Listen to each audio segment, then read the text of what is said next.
A recent string of brutal attacks on elderly Asian Americans caught on video has brought new attention to the rise of violence and harassment of Asian Americans. Since the pandemic started, more than 3,000 anti-Asian hate incidents have been reported in the U.S., according to the group Stop AAPI Hate. Earlier today, Amna Nawaz hosted a live conversation unpacking the history behind these attacks, concerns in the community, and what happens next. Joining me now is Helen Zia, activist, award-winning author, and former journalist, and of course the author behind the seminal book, Asian American Dreams, The Emergence of an American People. Also with us is Amanda Wen. She's a social entrepreneur, a civil rights activist, and the CEO and founder of RISE, a non-governmental civil rights organization. So welcome to you both, and thank you for being here. Helen, what would you say to someone who's trying to understand what's driving this surge we're seeing now? I think we have to understand that this, as you said, Amna, was something that has been happening for a very long time and is actually part of the fabric of America, how Asian Americans have lived with this ever since we've been in America. I was part of a very similar time in the 1980s when a Chinese American man named Vincent Chin was killed in Detroit because Japan was being blamed for the economic crisis in America. And today, unfortunately, we are facing something very similar, that now China is the cause of everything bad in America now. Folks are looking for people to blame. And from time immemorial, since Asian Americans have been in the Americas, Asian people have been blamed and attacked and scapegoated, even with periods of ethnic cleansing, killing, eliminating, lynchings, mass attacks. So this is not something new. Well, Amanda, I want to ask you about this because as these videos have been surfacing, report after report of what are really brutal and brazen attacks, often in broad daylight, what were you thinking as you were watching report after report and video after video come in? Boy, honestly, I was hurt. When I saw these videos and felt like the mainstream media wasn't covering it, I turned to social media, because I think the core issue is about invisibility. I think these things are happening because people are ignorant, and they're ignorant because they haven't been able to get to know us, or they haven't done the work to get to know us, right? I don't think people were born hateful. I think that there are systems in place, tools of oppression that shape people to other groups of entire communities.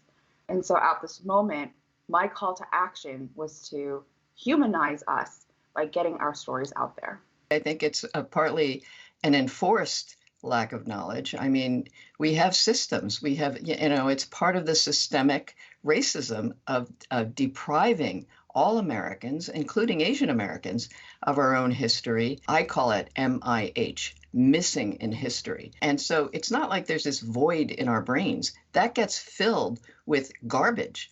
Things that are like cartoon caricatures of what Asian people from Asian backgrounds are supposed to be like. And many of those caricatures are in subhuman, not human, animalistic, disease carriers, enemy invaders, which is a very constant caricature. And so instead of real knowledge about how the treatment of Asian Americans goes way back, and in fact is part of the systemic racism of America that came along with the enslavement of people from Africa and the genocide of indigenous people, there was the xenophobia, the ethnic cleansing, the use and manipulation of Asian Americans to sort of be an in-between, wedge against other people. And so that is damaging. The absence of knowledge is fundamentally the way to keep people fighting each other. We've already heard stories about how people are telling their parents or their grandparents not to go out alone, of younger members of the community escorting older ones to try to protect them. But what's not happening on the ground? What's the feeling right now? It's a fog of terror, quite honestly, of when people walk out the door, they don't know if they're going to get attacked and from where they're going to get attacked, right? If you hear these stories, they're in grocery stores. There are people walking on the street. There are people living their daily lives. what Amanda's describing is a community that has gone underground, throughout this pandemic, and with the fears that you both describe. And what that's meant, we can see visibly that people are not going to their doctors, they're not getting meds, they're not getting tested, they're afraid to get vaccines. This is in the middle of a pandemic. So this is a terrible situation of a community that's been driven underground by fear of real attacks that are happening. Helen, is enough being done to address this right now? And we've seen President Biden address this from the highest office in the land. There are task forces in the Bay Area, on the New York City Police Department. What else needs to be done? In the bigger picture, we have to be asking for real change, that education happens, that the real America of what we look like today also has to be taught in, schools K through 12, that Hollywood really needs to get it together. And, and all this talk about Hollywood so white and stuff like that includes the omission of people who look like, not what they imagine America to be. The problem is invisibility. Therefore, the solution has to be informed, thoughtful visibility. It's so important that when we do this, we remember that justice is not a zero-sum game, and that in order for us to move forward together, we are stronger together across solidarity, across different issues, because justice is a fabric that has threads from all different communities.